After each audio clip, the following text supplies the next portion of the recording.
Guys, kumakain ba kayo ng inilaw na dilis? Yan, hilaw pa siya, hilaw yan. So yan. Yung gagawin dito guys is tatanggalin natin yung tinik. So babalatan nyo siya. So ganyan lang gagawin nyo guys. Tatanggalin nyo muna yung ulo and then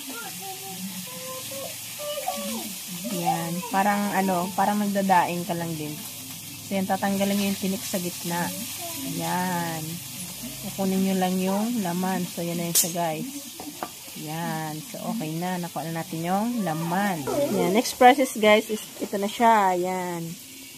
May bawang, sibuyas, luya. So, ipagsasama-sama lang po yan siya, guys. Kasama yung dilis na binalatan.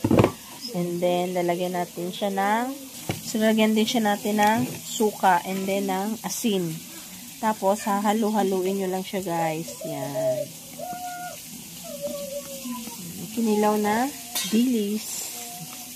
Gamot ito siya sa mga high blood. Charot.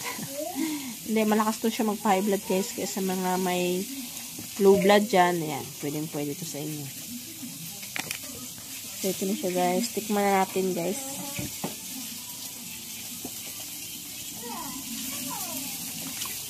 Sarap.